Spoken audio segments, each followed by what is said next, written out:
You're talking about revolutionizing the way we use computers. The fact that you could kind of share emotion over the internet, something so important to you, you could just trade so freely. That's what was so profoundly different about the explosion of the internet, was that it was one network. So suddenly you could be connected to everyone. I released an early beta version of the Napster software during the summer, and it spread quickly by word of mouth. It hasn't stopped growing since. Just, wanted to create a way to meet people through music. Music will be ubiquitous, and we believe, you'll be able to get it on your cell phone. You'll be able to get it on whatever the device of the future is. We knew it was a long way off from all the music being available digitally. And then there it was. I just felt like this was one of the great moments in human history.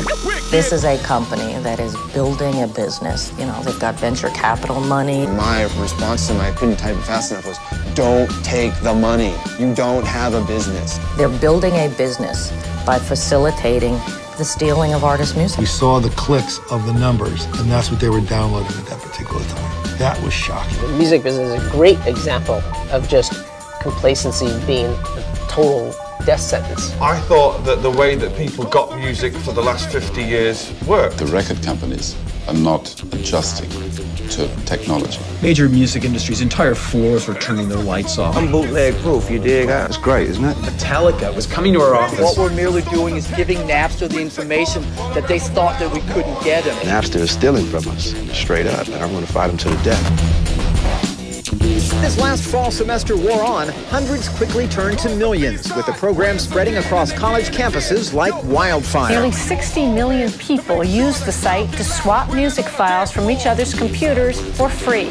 We literally went from being high school kids leading normal, mundane lives to 12 months later bringing one of the largest U.S. industries to its knees and basically fighting what is the largest corporate lawsuit in the history of the world. Lawyers representing Napster and the recording industry squared off before a 3-judge panel. What is it capable of being used for? We are not trying to stop the internet, certainly. The final word on Napster will eventually end up coming from the U.S. Supreme Court. Music downloaders, beware. The recording industry is suing computer users. What they've done is to turn an entire generation of kids into electronic Hezbollah. A bomb went off, and nobody knew what the hell was happening. It has changed everything. It's obviously so big, it's out of their control. The cat wasn't going back in the bag. Now the people have a choice.